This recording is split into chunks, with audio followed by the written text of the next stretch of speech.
शिवाजी राजांच्या आयुष्यात किती संकट आली हो. मिर्झा राजे सोबत तह झाला, त्या तहामध्ये 23 किल्ले मिर्झा राजेला द्यावे लागले. वयाच्या 14व्या वर्षी छत्रपती शिवरायांनी 4 यवनी पातशाहीला सुरुंग लावला, एक एक किल्ला मिळवला आणि मिर्झा राजे सोबत झालेल्या तहात 23 किल्ले द्यावे लागले. केवढं मोठं अपयश होतं मला सांगा. पण शिवाजी राजे थकत नाहीत, शिवाजी महाराज हारत नाहीत. आग्र्याला भेटायला जातात औरंगजेबाला. बरं, जाताना एकटे जात नाहीत, एवढ्याशा संभाजी राजांना सोबत घेऊन जातात. एखादा बाप म्हटला असता संकटात जायचं एकटा जातो, पण नाही, संभाजी राजांना ते सोबत घेऊन जातात. मधला जो प्रवास आहे, त्या मधल्या प्रवासात शिवाजी राजे आणि संभाजी राजे यांचं काहीतरी बोलणं झालं असेल की नाही. काय बोलले असतील शिवाजी राजे संभाजी राजांना? स्विस बँकेत आपला अकाउंट आहे, पासवर्ड सांगतो, पुण्यात 2 आपले फ्लॅट आहेत. काय बोलले काय असते? शिवाजी राजांनी सांगितलं असेल, शंभूराजे, आतापर्यंत तुम्ही जिंकणं बघितलं, आतापर्यंत तुम्ही यश बघितलं, आयुष्यातला संघर्ष सुद्धा जवळून बघा, चला माझ्यासोबत. घेऊन गेले संभाजीराजे. तिथं गेल्यानंतर औरंगजेबानं संभाजी राजांना एक हत्ती भेट म्हणून दिला आणि थोडीशी गंमत करावी म्हणून दिलेर खान म्हटला, शंभूराजे, आप इतने छोटे और हाथी इतना बड़ा, इस हाथी को आप महाराष्ट्र में कैसे ले जाओगे? एवढासा संभाजी राजा दिलेर खानाच्या डोळ्यात डोळे घालून सांगतोय, तो जानवर है, बैठ कर जाएंगे, नहीं आया तो खींच कर ले जाएंगे, लेकिन हमारे आबा साहब ने जो आपको किले दिए हैं वो तो अभी महाराष्ट्र में है, उन्हें आप आगरा कैसे ले आओगे? एवढासा संभाजी राजा पण माहित होता, आता तहात दिलेत आणि गेल्यावर घेऊ की परत एक एक. अरे, लढणं काय असतं, पेटून उठणं काय असतं, ते महाराष्ट्राच्या मातीकडनं जगानं शिकावं. दत्ताजी शिंदे असे रक्ताच्या थारोळ्यात कोसळलेले होते. मानेवरती तलवार ठेवली कुतुबशहानं, विचारलं, क्यों पाटील, और लढोगे? आणि त्याही अवस्थेत दत्ताजी शिंदे म्हटले, क्यों नाही, बचेंगे तो और भी लढेंगे. हे तारुण्य, ही धमक आणि ही खुमखुमी पोरांना आपल्या मनगटात असली पाहिजे. आणि त्याच्यासाठी म्हणून आता याच वयात मोठी स्वप्न बघा. उद्या कलेक्टर बिलेक्टर झालात, लाल दिव्याच्या गाडीत बसून याल रे पोरांना. तुमचं दार उघडायला पण शिपाई असेल. काय तुमच्या बापाच्या चेहऱ्यावर आनंद असेल मला सांगा. उद्या संशोधनात गेलात, काहीतरी वेगळं काम करू शकलात, नोबेल बिबेल मिळाला, काय तुमच्या आईच्या चेहऱ्यावरती आनंद असेल मला सांगा. आणि का आपण ही स्वप्न बघायची नाही? किती मोठं व्हायचं माहितीये पोरांनो? तुमच्या आई वडिलांना तुमचा अभिमान वाटला पाहिजे, इतकं मोठं व्हायचं. तुमच्या आई वडिलांचं नाव तुम्ही पुसलं पाहिजे. ते कोणत्या अर्थानं माहित आहे? आता तुमची ओळख काय? अमुक अमुक यांचा मुलगा, अमुक अमुक यांची मुलगी. काही दिवसानंतर तुमच्या नावानं तुमच्या आई वडिलांना ओळखलं पाहिजे, इतकं मोठं व्हायचं. आणि लक्षात घ्या, एवढं प्रेम जगात कोणच करत नाही तुमच्यावर. कॉलेजवरून घरी गेल्यानंतर पहिला प्रश्न आई काय विचारते? टिफिन खाल्ला का? डबा संपवला का? कोण करतं एवढं प्रेम मला सांगा? लेकुराचे हित वाहे माऊलीचे चित्त, ऐसी कळवळ्याची जाती करी लाभाविन प्रीती. कोणत्याही लाभाची अपेक्षा न करता तुमच्यावर प्रेम करणारे या जगात जर कोण असेल, तुमची आई आणि तुमचा बाप आहे. पोरांनो, बापाची चप्पल तुम्हाला यायला लागली ना, मग बाप तुम्हाला रागवत नाही. त्याला कळतं आता पोरग खांद्याला आलंय, माझी चप्पल त्याला यायला लागली. रागवायचं धाडस तो करत नाही. पण बापाच्या तुमच्याकडनं काही छोट्या छोट्या अपेक्षा आहेत. बापाची अपेक्षा नाहीये की पोरांना हजारो रुपये रोज आणून माझ्या हातात द्यावेत, पण बापाची अपेक्षा आहे पोरांना असं कर्तृत्व करावं की पोराकडे बघताना सुद्धा आमची मान अशी उंच झाली पाहिजे. इतकं चांगलं कर्तृत्व करून तुमच्या बापाचं तर तुमच्यावर एवढं प्रेम आहे, पोरावर नाही त्याच्यापेक्षा थोडं जास्त प्रेम बापाचं पोरीवर असतंय. आणि पोरीचं सुद्धा काकणभर जास्त प्रेम बापावर असतं. आई जर तुम्हाला रागवली तर तुम्हाला फार काही टेन्शन येत नाही, आई रोजच रागवत असते.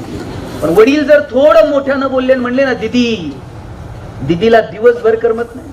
दीदी दिवसभर आईच्या मागे पळते. आज बाबा मला रागवले, आज ओरडले, आज मोठ्यानं बोलले, आज डोळे मोठे केले. किती किती वाईट वाटतं. पोरींनो, ज्या दिवशी तुम्ही जन्माला आलात ना, त्या दिवशी बापाच्या मनात 2 विचार चमकून जातात. एक तुमचं शिक्षण आणि दुसरं तुमचं लग्न. बाप तुमच्या शिक्षणासाठी, तुमच्या लग्नासाठी 1-1 रुपया बाजूला काढून ठेवतो. त्याची ऐपत नसताना सुद्धा तुमच्या अनेक गरजा, तुमची हौस मौज पूर्ण करायचा प्रयत्न करतो. स्वतः तुटलेली चप्पल घालेल पण कॉलेजला जायला लागल्यानंतर तुम्हाला चांगले शूज आणून देईल.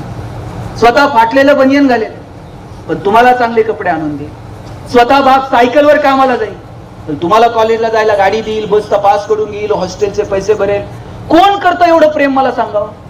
तुमच्या लग्नात तर बाप असा फेटा बिटा घालून मांडवात मिरवत असतो. दिवसभर त्याची मान अशी उंच असते.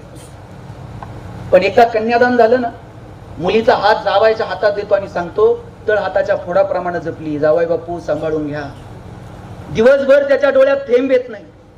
पण पोरीची गाडी एकदा निघून गेली ना, खांबाच्या पलीकडे जाऊन एकटाच रडतो तो बाप असतो. त्या बापाची मान कधी खाली येणार नाही त्याची काळजी मुलगी म्हणून आपण घेतली. आणि पोरांनो, कॉलेज लाईफ एन्जॉय करा, हसत हसत जगा, पण त्यातली सात्विकता बिघडू देऊ नका. तुम्ही बसमध्ये असाल आणि वर्गातल्या 2 पोरी जर बसमध्ये आल्या ना, त्यांना तुमच्याकडे बघून सुरक्षित वाटलं पाहिजे. संध्याकाळी रस्त्यानं जाताना तुमचं टोळकं उभं आहे आणि एखादी मुलगी कॉलेजची जायला निघाली, तिच्या लक्षात आलं ना माझ्या कॉलेजची मुलं आहेत, तिला तुमच्याकडे बघितल्याबरोबर सुरक्षित वाटलं पाहिजे. अरे इथे मी सुरक्षित आहे, इथं माझ्या कॉलेजची मुलं आहेत. तुमच्याकडे बघितल्यानंतर जर तुमच्या कॉलेजच्या मुलींना, तुमच्या मैत्रिणींना सुरक्षित वाटत नसेल तर जय भवानी आणि जय शिवाजी म्हणायचा अधिकार आपल्याला नाही. आपण आपल्या बहिणीचा जितका सन्मान करतो तितकाच सन्मान इतरांच्या बहिणीचा करा. म्हणजे कोणत्या बहिणीसाठी मोर्चे काढावे लागणार नाहीत, कॅन्डल मार्च काढावे लागणार. कॉलेजचे दिवस परत येत नाही तर मस्त एन्जॉय करा. मला खूप वेळ तुमच्याशी बोलायचं होतं पण मला पुढे जायचं आहे म्हणून जास्त वेळ तुमचा घेणार नाही. पण इतकं सांगतो की हे दिवस परत नाहीत. एका बेंचवर किती जण बसतात रे? किती? 2 का 3? आम्ही पण 3 जण एका बेंचवर बसायचो. असं कर्कटकनं रेश बिश मारून जागा वाटून घेता का नाही? शाळेत केलंय की नाही? तुझा हात तिकडे का आला, तुझं दप्तर तिकडे काय केलं? आमच्या सरांनी मॅडमनी मला उठवलं शेवटच्या दिवशी आणि सांगितलं राजा बेंच इथंच राहणार आहे, तुला शाळा सोडून जायची. बेंच इथेच राहतो, सगळं इथंच राहतं. या माईक वरती हे मी घरी घेऊन जाऊ शकतो. आता मी बोलतोय, उद्या दुसरं कुणीतरी बोलेल, परवा तिसरं कुणीतरी बोलेल. ज्या खुर्च्यांवरती तुम्ही बसलायत 5-10 मिनिटं अजून तुम्ही त्याच्यावर, उद्या दुसरं कुणीतरी बसेल. आपण कुणीच मालक नाही होत. आपण सगळे ट्रस्टी आहोत, विश्वस्त आहोत. सांभाळायचं, पुढच्या पिढ्यांच्या हातात द्यायचं आणि निघून जायचं. इतकं सुंदर आयुष्य आहे. म्हणून त्या आयुष्याचा आनंद घेता येईल का, मला वाटतं याचा विचार करा. या पोरापोरींचं जगणं जर सर तुम्हाला शोधायचं असेल ना, हे तुम्हाला ट्युटोरियलच्या पानांमध्ये याच्या तिकडे इकडे तिकडे नाही सापडत. या पोरांचं जगणं जर शोधायचं असेल ना, रोजच्या ज्या वह्या आहेत ना त्यातली मागची पानं चाळायची, शेवटची 2-4 पानं असतात. पोरींनी मेहंदीचं डिझाईन काढलेलं असतंय, रांगोळीचं डिझाईन काढलेलं असतंय. पोरांनी तर किती नावं खुडून परत लिहिलेली असतात. हे जगणं तुम्हाला तिथेच सापडणार आहे. मला वाटतं हे जगणं आपल्याला शोधता आलं पाहिजे. तुम्हाला गंमत आठवली म्हणून सांगतो. असाच फेब्रुवारीचा महिना होता. फेब्रुवारीमध्ये अनेक जणांमध्ये कुठून धाडस येतं मला कळत नाही. आमच्या वर्गातल्या एका मुलानं, आता तर व्हॉट्सअप इतकं सोपं झालंय ना, मेसेज टाकताय, नकार आला का लगेच डिलीट फ्रॉम एव्हरीवन. त्यावेळेस चिठ्ठ्या बिठ्ठ्या लिहाव्या लागायच्या, ते पोहोचवायला कुणाला तरी शोधावं लागायचं. एका मैत्रिणीला चिठ्ठी लिहिली, पत्र लिहिलं, पुस्तकात ती चिठ्ठी ठेवली आणि तिला दिली. तिनं घरी गेल्यावर वाचली. त्यानं लिहिलं होतं, तू मला खूप आवडतेस, तुला जर मी आवडत असेल तर उद्या येताना गुलाबी रंगाचा ड्रेस घालून ये. पोरगी येतानाच लाल रंगाचा ड्रेस घालून आहे. हे परत कॉलेजलाच गेलं नाही लाल रंगाचा ड्रेस बघून. 10-20 वर्षानंतर कधीतरी दप्तर ते बॅग वगैरे आवडत असताना त्याला ते पुस्तक सापडलं आणि पुस्तकातली चिठ्ठी त्यानं 10-12 वर्षानंतर वाचली. चिठ्ठीत लिहिलेलं होतं, तुला जितकी मी आवडते त्याच्यापेक्षा जास्त तू मला आवडतो, पण गुलाबी रंगाचा ड्रेस नसल्यानं मी आज लाल रंगाचा.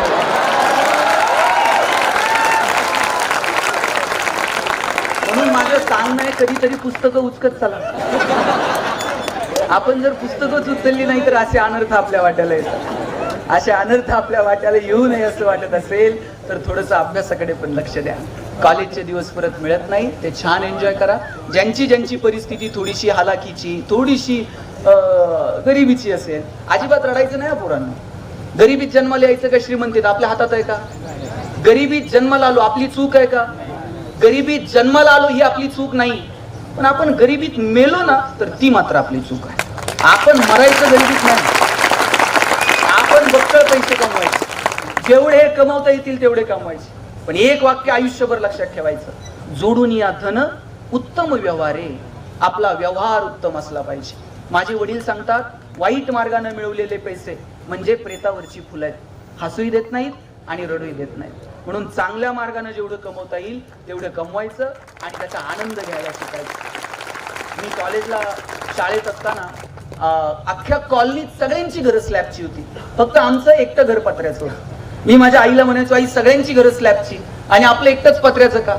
आई म्हणायची, तुझे वडील शिक्षक आहेत म्हणून घर पत्र्याचं. म्हटलं शासनाचा GR आहे का शिक्षकांनी स्लॅबची घरं बांधायची नाही? ती म्हणायची, कार्ट्या नशिबवान आहेस, पत्र्याच्या घरात जन्माला आला. मी म्हटलं का? ती म्हणायची, बघ घर गरम व्हायला लागलं का तुला कळतं? उन्हाळा सुरू झाला. घर गळायला लागलं का तुला कळतं? पावसाळा सुरू झालाय. शेजारच्या स्लॅबच्या घरात उन्हाळा कळत नाही, पावसाळा कळत नाही. खास ऋतूंची ओळख व्हावी म्हणून भूगोल शिकवणाऱ्या तुझ्या बापानं असलं मॉडेल उभं केलं. पैसे नव्हते पण आनंद मात्र भरभरून होता. वडील एक चॉकलेट आणायचे, माझ्या बहिणीच्या हातात द्यायचे आणि म्हणायचे, गणेशन तू अर्धा अर्धा करून खा. ताई चॉकलेटचे 2 भाग करायचे, एक मोठा आणि एक. ताई चॉकलेटचा छोटा भाग स्वतःला ठेवायची आणि मोठा भाग मला द्यायची. चॉकलेट छोटं होतं पण आबळ्या एवढा संस्कार करून द्यायचं. मोठ्या लोकांनी मोठ्या गोष्टी मोठ्या मनानं छोट्या लोकांना द्यायच्या असतात. दिवाळीला जर लवंगी फटाकड्याचा पुडा आणला ना, अख्खी लढ कधी एकखटी वाजवली नाही. एक एक फटाका सुट्टा करून वाजवण्यातली मजा काय असते ती जवळून अनुभवली. मला वाटतं या गमती, हा आनंद आपल्याला घेता आला पाहिजे. तुम्हाला माहिती आहे, झाडातनं एक म्हातारी यायची, ती पांढरी म्हातारी, ती आम्ही पकडायचो आणि ती जपून ठेवायची. लहानपणी पकडलेली म्हातारी अजून तरुण आहे, पण व्यसनाच्या नादी लागून ऐन तारुण्यात आम्ही कधी म्हातारे झालो आमचं आम्हालाच कळलं नाही. म्हणून व्यसन हे तारुण्याचं लक्षण नाही. तारुण्यात चांगला विचार करा, मोठी स्वप्न बघा, आपलं ज्ञान समाजासाठी वापरता येईल का याचा विचार करा आणि हसत हसत राहा. जगाला आपलं कौतुक वाटेल की नाही मला माहित नाही, पण आपलं आपल्याला कौतुक वाटलं पाहिजे. तुकाराम महाराज जायला निघाले आणि कुणीतरी विचारलं, तुकोबा काय मिळवलं आयुष्यात? तुकाराम महाराज म्हटले, कौतुक वाटे झाली या वेचाची. आम्ही जे जगलो आमचं आम्हाला कौतुक वाटतंय. आपल्या आपल्या कॉलेजचं, आपल्या आपल्या जगण्याचं आपल्याला कौतुक वाटलं पाहिजे. इतके धुंदीत, इतक्या मस्तीत तुम्ही जीवन जगा. तुम्हा सगळ्यांना खूप साऱ्या शुभेच्छा आणि हसत राहा. हसताना आपण छान दिसतो. पूर्वी किमान ते फोटोग्राफर तरी म्हणायचा, प्लीज स्माईल, मग लोक हसायची तरी. आता फोटोग्राफर पण ते स्माईल वगैरे म्हणत, ते म्हणते पोटात घ्या. त्यामुळे स्माईल ठेवायचे. मी आल्यापासून मी 2-3 जण बघतोय हसलेच नाहीत. ते हसा वाटलं तरी शेजारी बघणार, तो हसतोय का? बरं, माणसालाच हसता येतं, जनावरांना हसता येतंय का? तुम्ही शेणकूर करायला गोठ्यात गेलाय आणि म्हशीनं छान स्माईल दिली, असं झालंय? म्हैस म्हणते का प्लीज वेलकम इन गोठा? तुम्ही साहेब गाढवाला कधी हसताना बघितलंय? सर, ज्या दिवशी गाढव हसायला सुरुवात करेल ना त्या दिवशी समजायचं गाढवाचा प्रवास मानवत्वाकडे सुरू झाला. आणि ज्या दिवशी माणूस हसायचं बंद करेल त्या दिवशी समजायचं माणसाचा प्रवास तुमचं तुम्ही ठरवा. तुम्हा सगळ्यांना खूप साऱ्या शुभेच्छा. No once more, no reset for any moment. So please dear friends, keep smiling. Thanks a lot.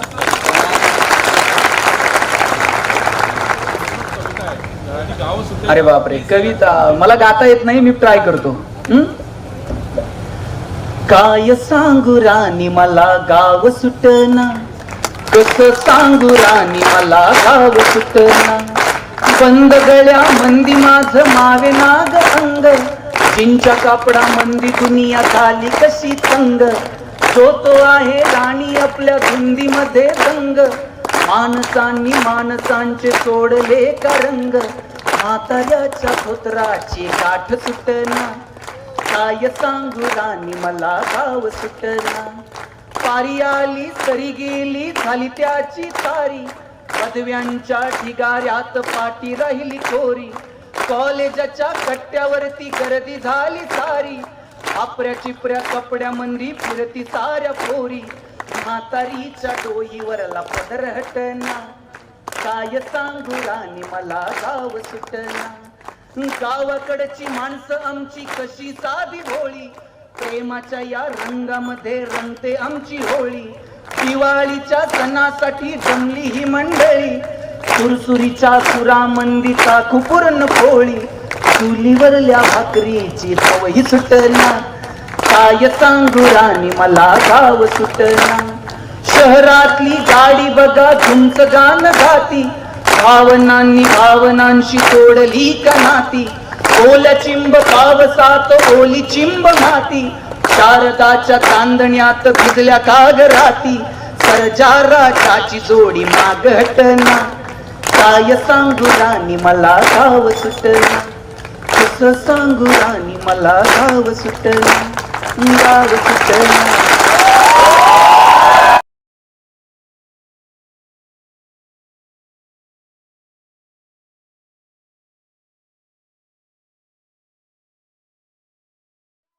विभिन्न श्रद्धेचे, विभिन्न भाषेचे, विभिन्न वृत्तीचे लोक. व्हिडिओ आवडल्यास व्हिडिओला लाईक आणि चॅनलला सबस्क्राईब करायला विसरू नका.